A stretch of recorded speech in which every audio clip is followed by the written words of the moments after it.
로이드 존스와 함께하는 로마서 묵상 11월 27일 묵상을 시작하겠습니다. 오늘 로마서 묵상의 제목은 성령의 탄식으로 드리는 기도입니다. 오늘의 로마서 말씀을 읽겠습니다. 로마서 8장 26절입니다. 이와 같이 성령도 우리의 연약함을 도우시나니 우리는 마땅히 기도할 바를 알지 못하나 오직 성령이 말할 수 없는 탄식으로 우리를 위하여 친히 간구하시느니라. 아멘. 오늘의 로마서 강의 읽기입니다. 우리는 기도에 관해서 주의를 기울일 필요성이 있다는 것을 알았습니다. 또한 하나님의 존전에 생각 없이 마구 뛰어나가는 어리석음도 역시 주목했습니다. 때때로 우리가 기도할 바를 알지 못한다는 사실을 인정하는 것이 현명하다는 것도 알았습니다. 이런 상황에서 성령께서 하시는 일이 무엇일까요? 이 부분이 돕다라는 말로 표현되어 있습니다. 이 말은 첫 번째로 함께라는 의미입니다. 이는 영어의 심포니라는 의미와 같습니다. 두 번째는 극복하다는 의미입니다. 세 번째는 들다의 의미입니다. 이 개념은 두 사람이 서로 극복할 것을 함께 하는 것을 의미합니다. 어떤 사람이 무거운 짐을 가지고 끙끙대고 있을 때 갑자기 어떤 사람이 와서 그 짐을 한쪽을 부축해 드리지요 라고 말하고 그 짐을 함께 들어주는 것과 같은 의미입니다. 성령께서는 어떤 방법으로 우리를 도우십니까? 그것을 성령이 말할 수 없는 탄식으로 라고 말하고 있습니다. 이 말은 또한 말로 할 수 없는 탄식으로 라는 의미입니다.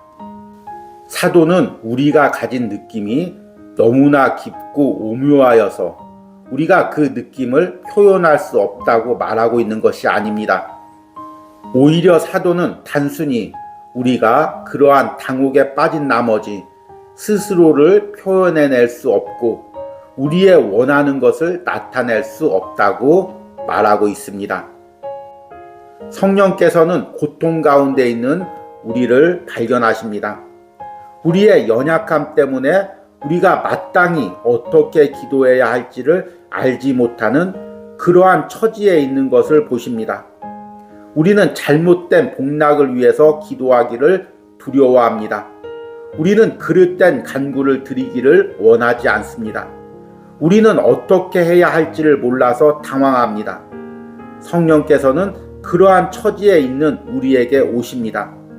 오셔서 우리가 어떻게 기도해야 되는지에 대해서 말씀하십니다. 이것은 성령의 특별한 사역입니다.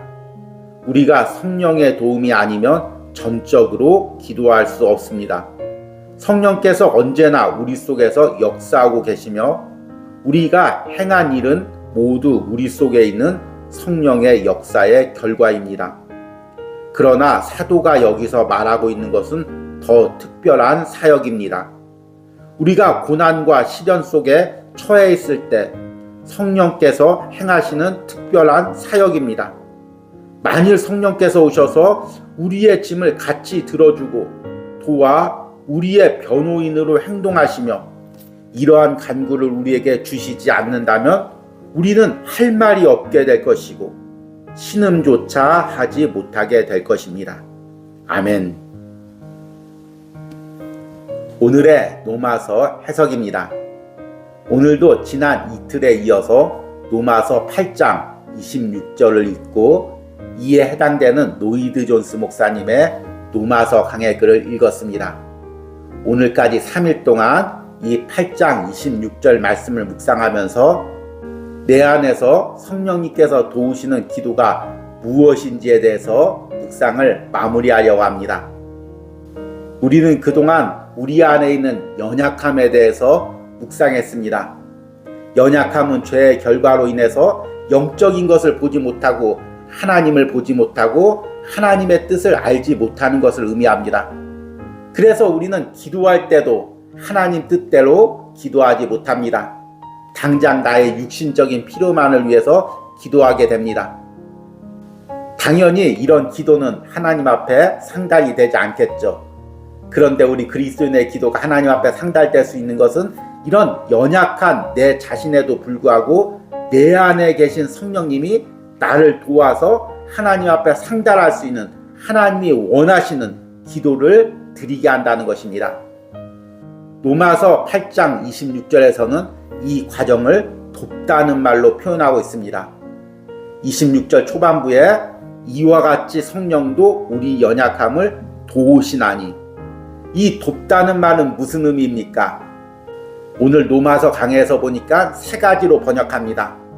첫 번째는 함께라는 의미고, 두 번째는 극복하다는 의미고, 세 번째는 들다라는 의미입니다. 특별히 이 세 번째 들다라는 의미가 의미심장합니다. 어떤 사람이 무거운 짐을 힘겹게 혼자 들고 걸어가고 있습니다. 더 이상 이제 들을 수 없을 정도로 힘이 빠져서 지쳐서 쓰러지려고 합니다. 그런데 어떤 사람이 빨리 달려오더니 옆에서 함께 짐을 들어줍니다.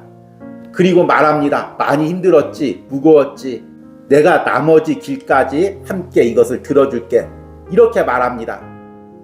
우리가 신앙생활하면서 때로는 지치고 힘듭니다. 기도할 힘조차도 없습니다. 무릎 꿇고 기도하려고 해도 무엇을 기도해야 될지 알지 못하는 순간이 있습니다. 그때 성령님께서 우리 옆에 오십니다. 사랑하는 아들아, 많이 힘들었지? 사랑하는 딸아, 혼자 많이 외로웠지? 내가 함께 이 짐을 들어줄게. 함께 너의 문제를 간구해줄게.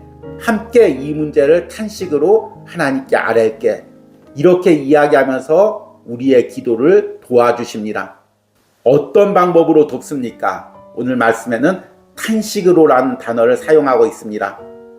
26절 후반절 말씀을 보니까 오직 성령이 말할 수 없는 탄식으로 우리를 위하여 친히 간구하시느니라. 여기서 말할 수 없는 탄식이란 어떤 의미일까요? 다른 말로 이야기하면 말로 표현할 수 없는 탄식을 의미합니다. 우리 그리스도인은 성령을 통하여 하나님의 자녀로 불려지고 하나님의 아들이 되었습니다. 그래서 삶의 어려운 문제나 고난이 있을 때마다 하나님 아버지께 내 사정을 아뢰입니다. 그런데 이것을 말로 다 아뢰기가 쉽지가 않죠. 여러분, 지금 어떤 어려운 문제를 겪고 있습니까? 회사에서, 때로는 사람과의 관계에서, 물질적인 문제에서, 건강적인 문제에서, 또는 마음의 문제에서 어떤 어려움을 겪고 있습니까? 그것을 여기서 저한테 한번 다 얘기해 보십시오. 10분 안에 이야기할 수 있겠습니까? 아니면 1시간 안에 이야기할 수 있겠습니까? 아마 하루 종일 이야기를 해도 나의 사정을 온전히 다 전할 수가 없을 것입니다. 우리도 마찬가지입니다. 내 문제를 가지고 하나님께 막상 아뢰려고 해도 우리의 부족한 언어와 우둔한 지혜로는 나의 모든 사정, 속사정을 하나님께 아뢰 수가 없습니다. 그저 어버버 하다가 끝날 뿐입니다. 그런데 염려하지 마십시오. 내가 말로 내 상황을 다 표현할 수 없어도 성령님께서 말할 수 없는 탄식으로 나와 함께 간구하십니다. 성경에서는 성령을 보혜사 성령님이라고 부릅니다. 보혜사란 헬라어의 파라클레토스라는 단어로서 변호사라는 의미입니다. 변호사가 무엇입니까? 내 말을 대신 표현해주는 사람입니다. 법정에 가서 나는 말주변이 없어서 내 억울한 사정을 다 판사에게 이야기할 수가 없습니다. 무엇이 어떻게 잘못됐고 어떤 억울한 일을 당했는지 꼬치꼬치 다 설명할 수가 없습니다. 그래서 변호사가 있는 것입니다. 내 사정을 다 대신 아뢰는 것입니다. 그런데 성경에 보니까 우리 예수님도 보혜사라고 부릅니다. 그래서 신학적으로는 예수님과 성령님을 구별하기 위해서 예수님을 원 보혜사라고 이야기하고 성령님을 또 다른 보혜사라고 부릅니다. 똑같이 우리 사정을 대변하지만 구체적으로 나누면 대변하는 역할이 틀립니다. 예수님은 우리의 죄에 대해서, 우리의 연약함에 대해서 하나님의 보좌 앞에 나가서 직접 하나님께 아뢰입니다. 그런데 성령님은 내 안에 계셔서 내 마음을 감동시키시고 내 입술을 감동시켜서 하나님께 아랠 말을 깨닫게 하십니다. 기억나게 하십니다. 그래서 성령이 말할 수 없는 탄식으로 간구해서 내 입술을 통해서 하나님께 아뢰게 되는 것입니다. 여러분들이 지금 기도하는 거 내 말주변으로 기도하는 거 아닙니다. 내 논리력으로 기도하는 거 아닙니다. 내 안에 있는 성령님의 탄식으로 기도하는 것입니다. 그래서 성령님의 도움 없이는 우리가 하나님 앞에 기도할 수도 없고 내 사정을 아랠 수도 없습니다. 내가 어려움 가운데, 환난 가운데 기도할 수조차 없을 때 성령님께서 기도로 우리를 도우시는 과정은 크게 두 가지로 나누어집니다. 첫 번째는 나를 기도할 수 있게 합니다. 내 힘으로는 기도할 수도 없습니다. 육신적으로 너무 지쳐서, 마음적으로 너무 무너져서 차마 무릎 꿇고 하나님 앞에 나갈 수도 없습니다. 그런데 성령님께서 기도 자리까지 나를 이끌어 주십니다. 두 번째는 막상 기도 자리에 나왔어도 무엇을 간구해야 될지, 어떤 탄식을 드려야 될지, 어떤 말을 드려야 될지 우리는 알지 못합니다. 그러나 성령님께서 내 안에서 말할 수 없는 탄식으로 하나님께 간구하게 하십니다. 성령님께서 내 마음을 감동시켜 내가 주여라고 이렇게 부르기만 해도 그 주여라는 말 속에 나의 모든 탄식을 담게 합니다. 옆에 있는 사람은 이 의미가 무엇인지, 이 탄식의 의미가 무엇인지 알지 못하지만 우리 하나님은 다 아십니다. 왜냐하면 성부 하나님과 성자 하나님, 성령 하나님은 한 분이시기 때문입니다. 그래서 내 안에 성령의 탄식을 하나님은 다 아십니다. 성령님은 그렇게 하나님이 들으시는 탄식으로, 기도로 하나님께 내가 나갈 수 있도록 도우시는 분입니다. 이 부분을 오늘 로마서 강의 마지막 부분에서 이렇게 이야기합니다. 이것은 성령의 매우 특별한 사역입니다. 우리가 성령의 도움이 아니면 전적으로 기도할 수 없습니다. 성령께서 언제나 우리 속에 역사하고 계시며 우리가 행한 일은 모두 우리 속에 있는 성령의 역사의 결과입니다. 그러나 사도가 여기서 말하고 있는 것은 더 특별한 사역입니다. 우리가 고난과 시련 속에 처해 있을 때 성령께서 행하시는 특별한 사역입니다. 만일 성령께서 오셔서 우리의 짐을 같이 들어주고 도와 우리의 변호인으로 행동하시며 이러한 간구를 우리에게 주시지 않는다면 우리는 할 말이 없게 될 것이고 신음조차 하지 못하게 될 것입니다. 아멘.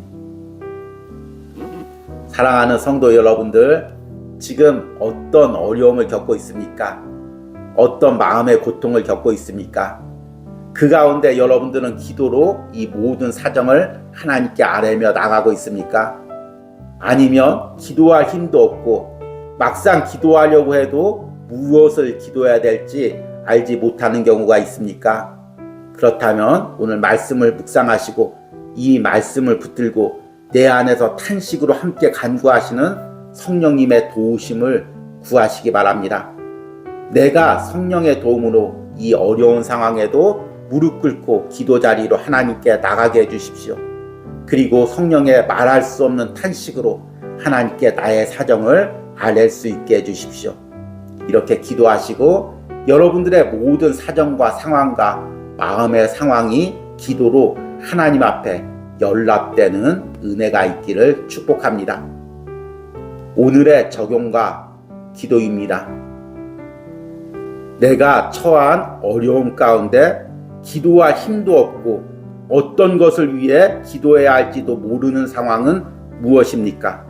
성령께서 친히 내 안에 역사하셔서 기도와 간구로 하나님께 나갈 수 있는 힘을 달라고 기도하시기 바랍니다. 우리 함께 기도하겠습니다. 이와 같이 성령도 우리의 연약함을 도우시나니 우리는 마땅히 기도할 바를 알지 못하나 오직 성령이 말할 수 없는 탄식으로 우리를 위하여 친히 간구하시느니라. 주님, 때로는 내 주변의 어려운 상황 때문에, 때로는 내 마음의 상함 때문에 내가 주님 앞에 무릎 꿇을 힘조차 없을 때가 있습니다. 막상 힘겹게 무릎 꿇어도 무엇을 간구해야 될지 기도가 한마디도 나오지 않을 때도 있습니다. 주님, 그럴 때마다 성령의 도움을 구합니다.